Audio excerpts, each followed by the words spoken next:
All right, Jason Gray, welcome to the Jason Gray Show. Hey, please like and subscribe if you enjoy this video. Let's congratulate General Motors today. So they were up 8%. It's actually 8.39% at the close of business today. Great numbers for them. They gave some really good guidance, and they gave some pretty decent numbers out there.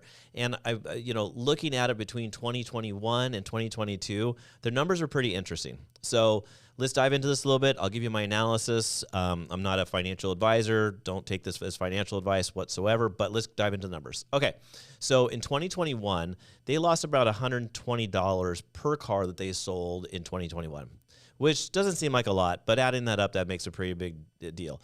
But you take a look at this year, it was over $400 on average per car that they lost. That's a lot of money. And you compare that to other automakers that were making a little bit of money, or you compare it to Tesla, who is making, $8,000 per car or more. That's a pretty dramatic difference. So where they were great is they talked about their guidance, and they said that they'd have enough abilities by 2025 to make 1 million electric cars by 2025, or have the battery capacity to make that many cars, which is great. They're making that transition. But their problem that they're running into is their cost. And the legacy automakers haven't become really very efficient with how they manufacture cars or their systems that come down. So we had 2021, which is a really big COVID year, and supply chain issues. 2022, we run into the end of the year.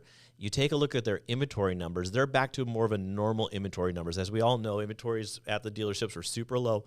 We're back to like a more average, a 60 to 70 to maybe 80-day supply of cars, which an average is right around 60 days they want to try to keep around. And so they're getting up there on the average times. They had very good guidance moving forward in regards to their comments. They were talking about how the U.S. auto market's going to have a really, about 15 million cars produced for this year. So that was a pretty big number. But if you take a look at GM's sales in other, like Europe and China and all that stuff, their numbers came down dramatically. I think over 7%.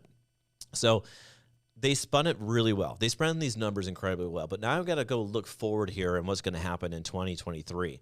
So inventories are going to increase. I think by the second or third quarter of 2023, they're going to rotate and say they're going to have to either stop their supply, the manufacturing of cars, or they're going to have to rechange their guidance of their cars, because we are rolling into a recession.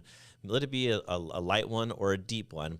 And just their business model of them losing cars and then maybe having to stop their production is really going to hurt their numbers. So I went short, a long short. It was a 20 call for the end of January 2024. It was a pretty long call out there. It was super inexpensive, but I'm going to sort of play this out and see what happens. You take a look at pressures on numbers. So Ford just lowered their price of their Mach-E's by about $5,000 on average per car.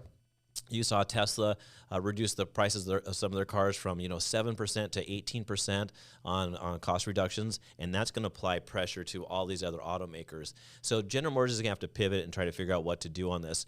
They're trying to be innovative, but I just don't think in the long run they can make it. I don't think they're going to go bankrupt tomorrow, but I think going forward, I think they will end up going into bankruptcy at some point in time. U.S. government will probably jump on in and bail them out. But right now, I think it'll be an interesting next 3 quarters. And maybe my bet, I'm going to consider this a bet. It only cost me $350, so for 10 contracts. So my bet is that I think they're going to lose ground, and I think they're going to lose it pretty severely by the second or third quarter. So why don't you give me your input, give me your comments below, like and subscribe. I appreciate it. Talk to you soon. Bye-bye.